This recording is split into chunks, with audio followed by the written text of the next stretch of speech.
ಕಣ್ಣೀರಲ್ಲಿ ಮುಳುಗಿದೆ ಗೌಡರ ಕೋಟೆ. ಪಾರ್ಥಿವ ಶರೀರಕ್ಕೆ ಕಡೆ ಕ್ಷಣದ ಪೂಜೆಯನ್ನ ಸಲ್ಲಿಕೆ ಮಾಡಲಾಗ್ತಾ ಇದೆ. ಪೂಜೆ ಪುನಸ್ಕಾರದ ಬಳಿಕ ಅಂತಿಮ ಯಾತ್ರೆ ಆರಂಭ ಆಗಲಿಕ್ಕಿದೆ.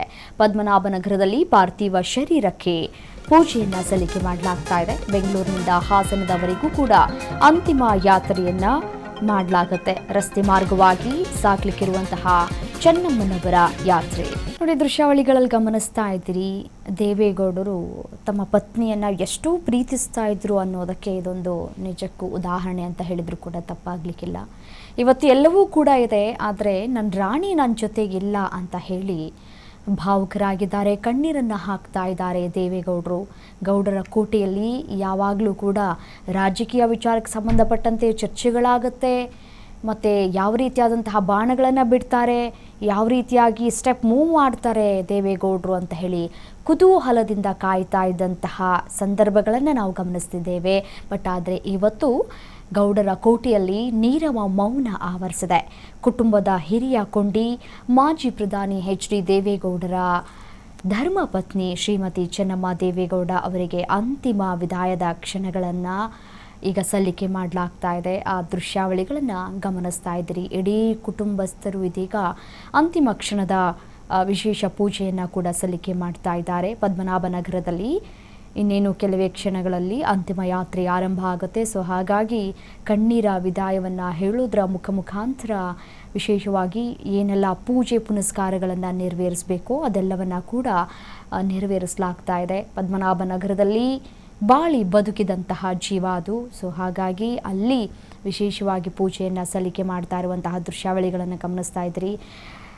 ಅಂದು 75 ವರ್ಷಗಳ ಕಾಲ ಏನು ಸುದೀರ್ಘವಾಗಿ ನಡೆದುಕೊಂಡು ಬಂದಂತಹ ಹಾದಿ ಜೊತೆಯಾಗಿಯೂ ಕೂಡ ಹೆಜ್ಜೆ ಹಾಕಿದ್ದಂತಹ ಸಂದರ್ಭಗಳನ್ನೆಲ್ಲವನ್ನ ಕೂಡ ನೆನೆಸ್ಕೊಂಡು ಭಾವುಕರಾಗಿದ್ದಾರೆ. ಕಣ್ಣೀರನ್ನು ಹಾಕ್ತಾ ಇದ್ದಾರೆ ದೇವೇಗೌಡರು.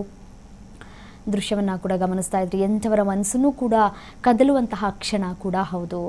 ದೇವೇಗೌಡರ ಕುಟುಂಬಸ್ಥರು ಅಂತಂದರೆ ಅದೊಂದು ಕುಟುಂಬ ಕೂಡು ಜೀವ ಅನ್ನುವಂತಹ ವಿಚಾರವನ್ನು ನಾವು ಗಮನಿಸ್ತಾ ಇದ್ವಿ, ನೋಡ್ತಾ ಇದ್ವಿ, ಮಾರ್ಗದರ್ಶನವನ್ನು ಕೂಡ ಪಡೆದುಕೊಂಡಿದ್ವಿ.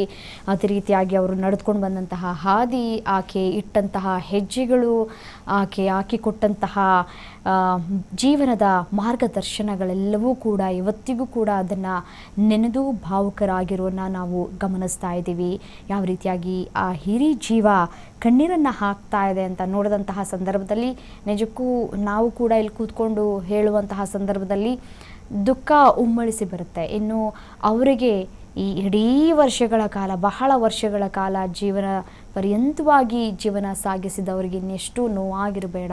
ಸೊ ಆ ಹಿರಿ ಜೀವ ಇವತ್ತು ಕಣ್ಣೀರನ್ನು ಹಾಕ್ತಾ ಇದೆ. ಎಲ್ಲ ಇದೆ, ಸುಖ ಸಂತೋಷ ಎಲ್ಲವೂ ಕೂಡ ಇತ್ತು, ಹಣ ಎಲ್ಲವೂ ಕೂಡ ಇದೆ. ಇವತ್ತು ಎಲ್ಲರೂ ಕೂಡ ಮನೆ ಬಾಗಿಲಿಗೆ ಬಂದು ಹೋಗ್ತಾರೆ, ಸಹಾಯವನ್ನು ಪಡೆದುಕೊಳ್ತಾರೆ. ಸಹಾಯವನ್ನು ಮಾಡಿದಂತಹ ಜೀವ ಇಲ್ವಲ್ಲ ಇವತ್ತು.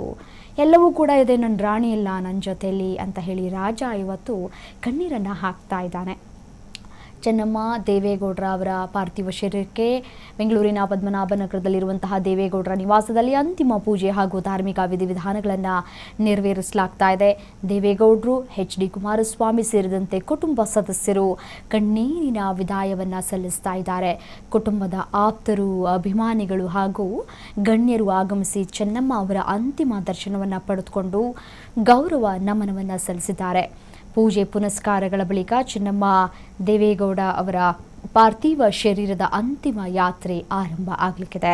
ಬೆಂಗಳೂರಿನ ಪದ್ಮನಾಭನಗರದಿಂದ ಹಾಸನ ಜಿಲ್ಲೆಯ ಹೊಳೆ ನರಸೀಪುರದವರೆಗೂ ರಸ್ತೆ ಮಾರ್ಗವಾಗಿ ಅಂತಿಮ ಯಾತ್ರೆ ಸಾಗಲಿಕ್ಕಿದೆ. ಯಾರ್ಯಾರಿಗೆಲ್ಲ ಬರೋದಕ್ಕೆ ಸಾಧ್ಯವಾಗಲಿಲ್ವೋ ಅಂಥವರು ದಾರಿ ಮಧ್ಯದಲ್ಲೇ ಅಂತಿಮ ದರ್ಶನವನ್ನು ಕೂಡ ಪಡೆದುಕೊಳ್ಳಬಹುದು. ತೆರೆದ ವಾಹನದಲ್ಲಿ ಅಂತಿಮ ಯಾತ್ರೆಗೆ ಸಾಗಲಿಕ್ಕಿದೆ. ದಾರಿಯುದ್ದಕ್ಕೂ ಅಭಿಮಾನಿಗಳು ಹಾಗೂ ಸಾರ್ವಜನಿಕರು ಅಂತಿಮ ನಮನವನ್ನು ಸಲ್ಲಿಸುವಂತಹ ನಿರೀಕ್ಷೆಗಳು ಸಾಕಷ್ಟಿದೆ. ಸೊ ಹಾಗಾಗಿ ಅದಕ್ಕೆ ಬೇಕಾದಂತಹ ಭದ್ರತಾ ವ್ಯವಸ್ಥೆಗಳನ್ನು ಕೂಡ ಈಗಾಗಲೇ ಮಾಡಿಕೊಳ್ಳಲಾಗಿದೆ. ಹಾಸನದ ಮಾವಿನಕೆರೆ ಶ್ರೀ ರಂಗನಾಥ ಸ್ವಾಮಿ ಬೆಟ್ಟದ ತಪ್ಪಲಿನಲ್ಲಿ ಚೆನ್ನಮ್ಮ ದೇವೇಗೌಡರ ಅವರ ಅಂತ್ಯಕ್ರಿಯೆಯನ್ನು ನೆರವೇರಿಸಲಾಗುತ್ತೆ. ದೇವೇಗೌಡರ ರಾಜಕೀಯ ಮತ್ತು ವೈಯಕ್ತಿಕ ಬದುಕಿನ ಪ್ರಮುಖ ಶಕ್ತಿಯೂ ಕೂಡ ಆಗಿದ್ರು ಚೆನ್ನಮ್ಮ ಅವರು.